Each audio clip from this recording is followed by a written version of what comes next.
remarks, and then Chief Davis will come forward, and then we'll open it up for any questions that you have. As Penelope often reminds me, please make sure you identify your name and your outlet when you ask your question. But I came to office in January of 2023, and when I came in, public safety was certainly a big topic. 2024, sorry. 2024. I was here in 2024. And when I came in, public safety was certainly the biggest topic of conversation, and it still continues to be a big topic for us. And I vowed at that time that we were going to aim towards a 10% reduction in crime that year, 2024, and every year following. Working with Chief Davis and the rest of our team to develop strategies that are intended to reduce crime and blight in every neighborhood. MPD efforts like Code Zero, the Fugitive Team, which you'll hear more about, Operation Saturday Night Live, and other citywide efforts like Blight Zero and the Own Your Block. Those are things that we believe have had an impact. Together with the county, we created the Joint Office of Neighborhood Safety and Engagement to address more group-level causes of crime that we see in our community. And I'm proud to say today that the work is working. I'm also committed to saying that it's going to continue. We're going to push for additional decreases in 2025. We're not going to stop until Memphis is the model for other cities on how to reduce crime in their communities. Our time today is pretty short, and so I'm going to move fast. I'm going to cover the highlights, and then I'm going to pass it over to Chief Davis to talk about some of the programs and initiatives that her team utilized to start turning the ship. And I'm happy to say that the ship is turning. In 2024, we saw an overall 13.3 decrease in overall crime. That's all incidents across all districts. Our homicides were down 30%. We had about 100 fewer than in 2023. Murder was down about 29%, with a 51% decrease in quarter four. That's quarter four of 2024 compared to quarter four of 2023. It's 51% lower than it was the previous year. Motor vehicle theft was down 39%, 6,000 plus fewer incidents in 2024 on an average of 17 fewer per day. We think that some of these declines were really fueled by MPD's fugitive team work. Chief Davis is going to discuss this in more depth, but it was a pilot program that was created in quarter four of 2024. Overall, crime is down citywide in all zip codes. 23 zip codes have a double-digit decrease, 8 zip codes have a single-digit decrease, and we're focused on moving those to double-digit decrease column for 2025. There were 2 tiny zip codes that have increases. There was 38131 and 38152. Both of them had fewer than 60 total incidents in 2024, but we see them, and we're going to work to address crime in those locations as well. So again, this conversation today is to let you know that we are committed to continuing to do the work. We're encouraged by the 2024 numbers. We're trending in a better direction. We're not going to stop until Memphis is the model for how to reduce crime, and we're going to work to increase community engagement and growth in our great city. And so I'd like to bring up Chief Davis to shed a little more light. Great. Thank you, Mayor.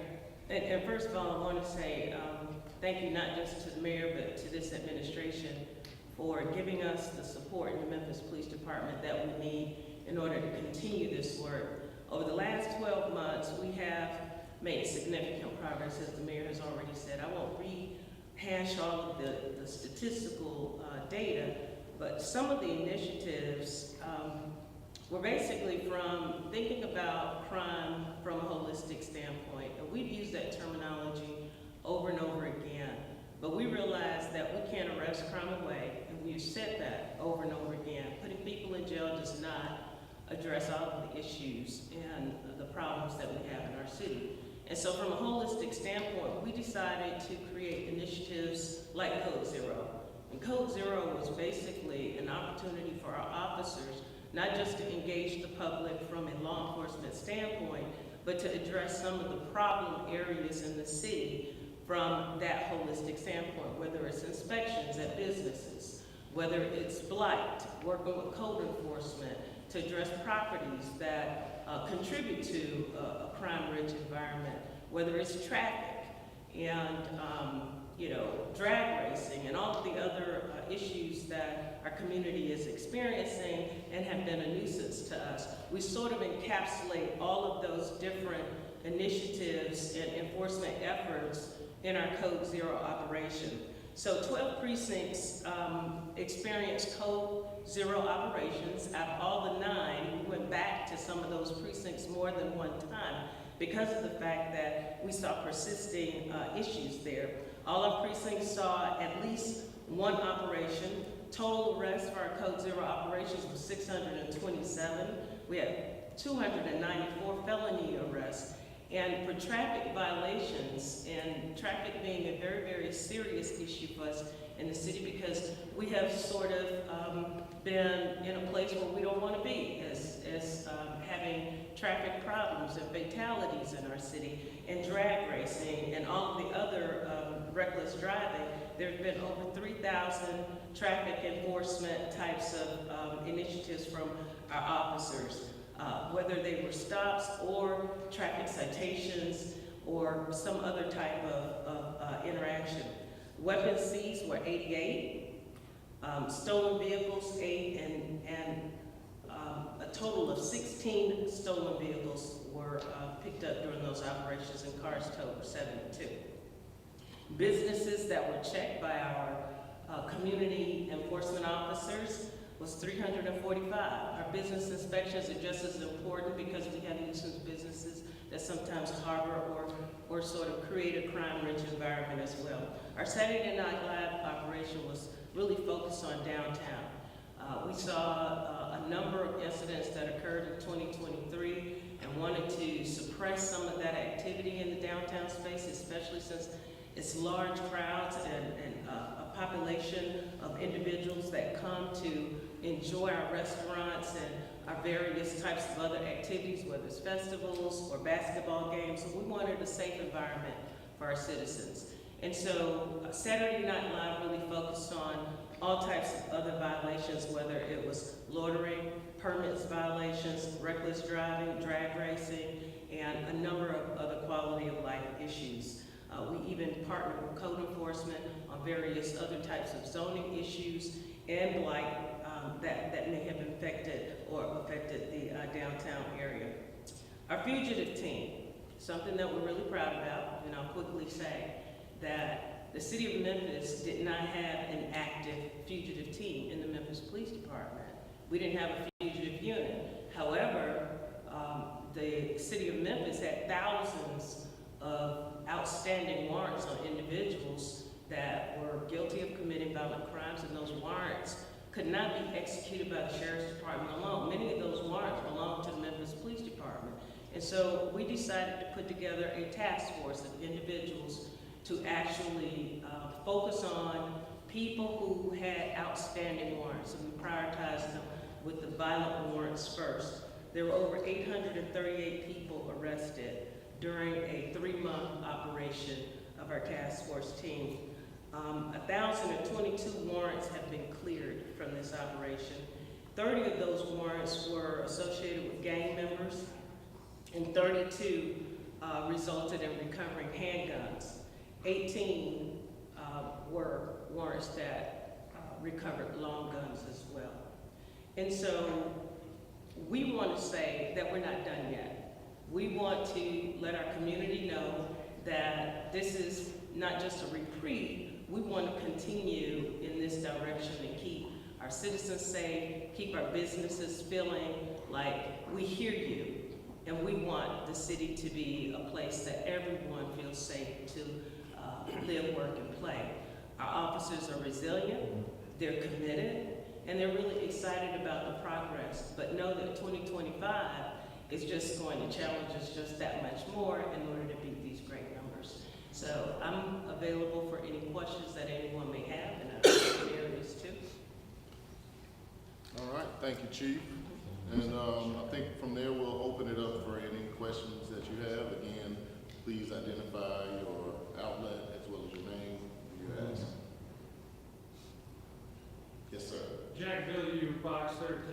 I know, Chief, you kind of mentioned this just a second ago. You know, numbers are one thing, but I think what a lot of people are feeling, you know, they're not, a lot of the folks aren't seeing this improvement. What's your message to them about, you know, making them feel safe? Well, I guess we all need to really listen too, because I have heard community members say and business members say they feel the difference. And I think it's from being out there and going to some of these restaurants and actually talking to restaurant owners, letting them know that we're here for them.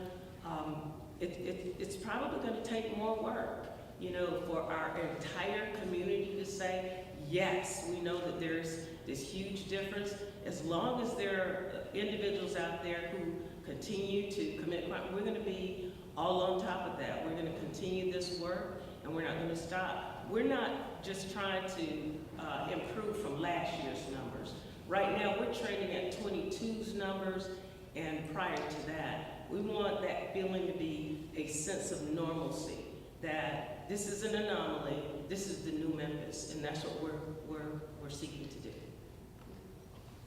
Yes. Hi, Shay Arthur, WRG News Channel 3. And playing off that, right, so the work is working. Personally, though, you've had a chance to really dive in and look at these numbers and see what is working. And maybe what's not working as well as you want it to. What do we need to look at? Maybe a couple of different segments that we want to see improved. Is it burglaries, business burglaries, home burglaries, car break-ins? What can we expect? Well, I think we want to see even car break-ins improvements in that area. We've seen significant improvements, and you know, a 39% decrease in just auto thefts is huge. But we also want people to feel like they can park their vehicle in a restaurant and come out and that car is just the way it was when they left. But that's going to take everybody. It's going to take more cameras up. It's going to take more people being cognizant of this new environment that we all need to be observant, that we all need to take care of our property as well. And so we really want to work harder in that visibility space and ensure that we have officers in places. We increase the numbers of officers downtown, and part of that command center is part of that making our community feel our presence and feel that this isn't a place that you want to commit a crime. So we still have some gaps, and we're going to keep working on them. We also are working really closely with our partners, our federal partners, taking some of our cases federally as opposed to just taking them to the state. Stiffer penalties and stiffer cases that we can take to the feds. I think it will be a deterrent in the city as well, and working also with our environmental courts.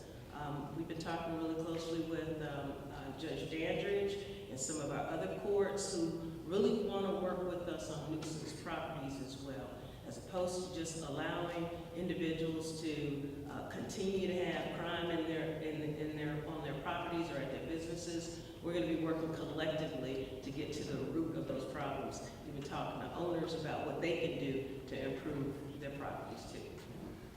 Lucas Fitton, Commercial Appeal. 1,000 warrants cleared with the fugitive team. You said a couple minutes ago there were thousands of outstanding warrants. I mean, how many of those warrants are left, and is this team going to become a mainstay of Memphis Police Department instead of pilot? Actually, right now, we want it to be a mainstay. You know, we feel that, you know, with the level of a backlog that existed, that we can be a viable source to help support, you know, executing those warrants.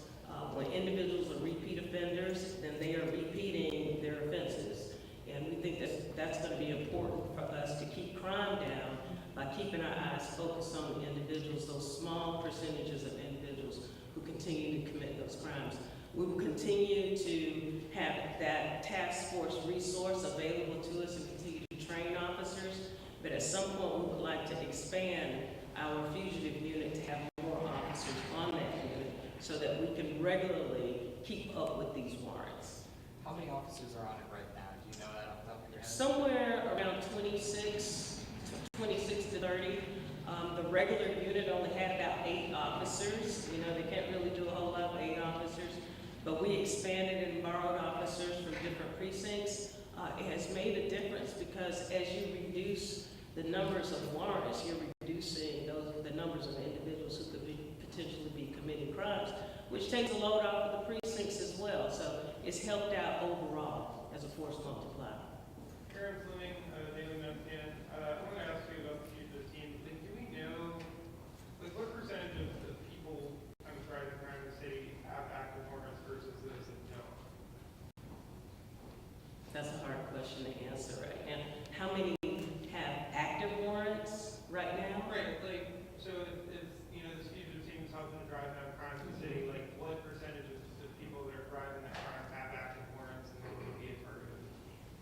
So I think it's probably best for me and I can get that information for you.